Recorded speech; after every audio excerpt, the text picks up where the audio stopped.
सोच कर देखिए, क्या एक लफ्ज, बस एक शब्द, किसी की पूरी जिंदगी बदल सकता है। शायद आपको यकीन ना हो, लेकिन आज हम एक ऐसे ही शब्द की कहानी जानेंगे। एक ऐसा शब्द जिसने एक गरीब, बिल्कुल उम्मीद खो चुके इंसान को सब कुछ दे दिया, उम्मीद भी और सफलता भी।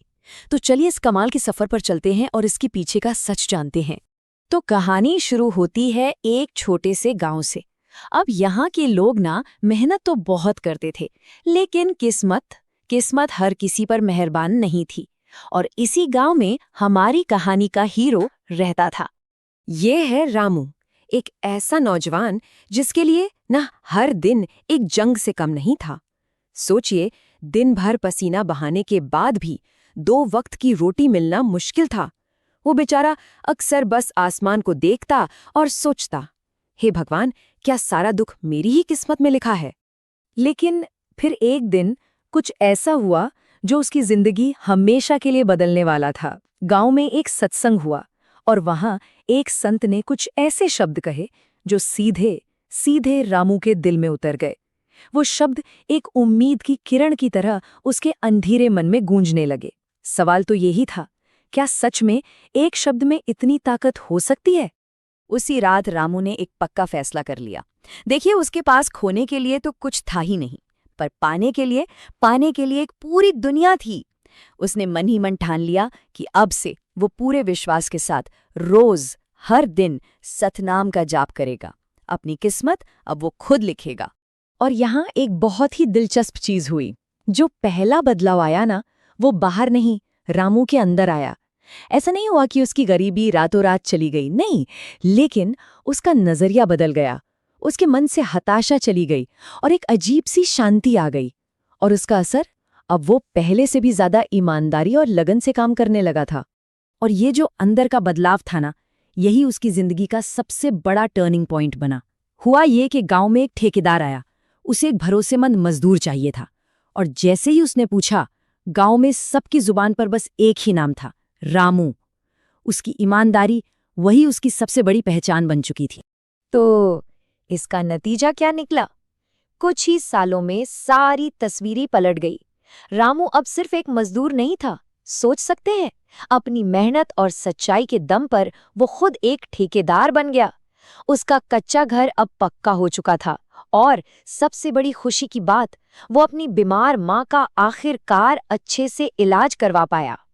तो देखिए, रामू की कहानी है तो बहुत प्रेरणा देने वाली, पर एक बड़ा सवाल अभी भी है। क्या ये सिर्फ एक कहानी है या सतनाम शब्द के पीछे सच में कोई गहरा, कोई ऐतिहासिक राज छिपा है? चलिए अब इस रहस्य से पर्दा उठाते हैं। तो अब चलते हैं सतनाम के रहस्य की गहराई में। आखिर इसका मतलब क्या है और कहाँ से आई इसमें इतनी शक्ति? देखिए, सतनाम का मतलब बहुत सीधा सा है, सच्चा नाम। ये किसी भगवान या देवता का नाम नहीं है, बल्कि ये उस परम शक्ति का, उस अल्टीमेट ट्रुथ का प्रतीक है जो इस पूरी दुनिया को, पूरे ब्रह्मांड को चला रही है। सिंपल शब्दों में कहें तो ये मानना कि सत्य ही ईश्वर है, बस यही सतनाम है। और इस सच्चे नाम के विचार को एक पूरे सामाजिक आंदोलन में बदलने का काम किया एक महापुरुष ने, गुरु घासीदास जी ने। तो आखिर कौन थे वो और कैसा था वो जमाना जब उन्होंने ये क्रांतिकारी संदेश दिया? गुरु घासीदास जी का जन्म एक ऐसे टाइम में हुआ था जब हमारा समाज जाति-पाति और ऊंच नीच के अंधेरे में पूरी तरह डूबा हुआ था। सोच के देखिए, इंसान को इंसान ही नहीं समझा जाता था। हर तरफ अन्याय था, भेदभाव था, आलम बहुत खराब था। और इसी अंधेरे को, इसी अन्याय को चुनौती देने के लिए छत्तीसगढ़ की धरती से एक रोशनी उभरी, गुरु घासीदास जी। उन्होंने इस भेदभाव के खिलाफ आवाज उठाने का और समाज को एक नई, सही दिशा दिखाने का बीड़ा उठाया। आप जानते हैं, बचपन से ही उनका स्वभाव बिल्कुल अलग था।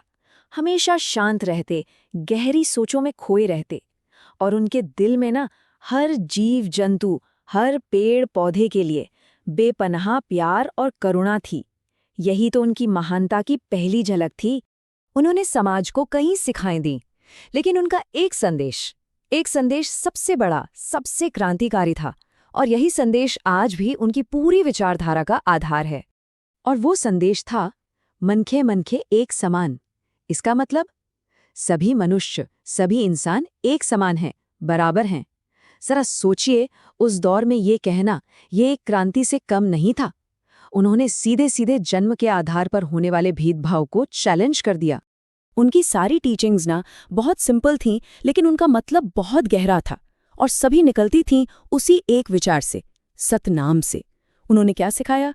यही कि सत्य ही ईश्वर है, मानवता से बड़ा कोई धर्म नहीं और किसी से भी नफरत करना सबसे बड़ा पाप है। तो गुरु घासीदास जी ने बदलाव का जो बीज बोया था, उसका आगे चलकर क्या हुआ? क्या उनकी विरासत, उनकी लेगेसी आज भी जिंदा है? चलिए देखते हैं। बिल्कुल जिंदा है। उन्हीं की शिक्षाओं ने सतनामी समाज की नींव रखी, जो आज भी उनके दिखाए रास्ते पर चल रहा है। और ये विरासत सिर्फ किताबों या विचारों में नहीं है, बल्कि पंथी गीत, सतनाम भजन और चौका आरती जैसी जीती जागती परंपराओं में आज भी धड़कती है। और हाँ, ये कोई भूली बिसरी परंपरा नहीं है। आज के डिजिटल जमाने में गुरु बाबा के संदेश और SB म्यूजिक कोरबा जैसे YouTube चैनलों के जरिए ये भजन और संदेश लाखों लोगों तक पहुंच रहे हैं। ये इस बात का सबूत है कि उनकी टीचिंग्स आज भी उतनी ही रेलेवेंट हैं। तो अब जब हम रामू की कहानी और गुरु घासीदास जी के संदेश को एक साथ जोड़कर देखते हैं, तो दो बहुत गहरी बातें समझ आती हैं। पहली, रामू की कहानी से कि मेहनत में अगर विश्वास मिल जाए तो चमत्कार हो सकता है।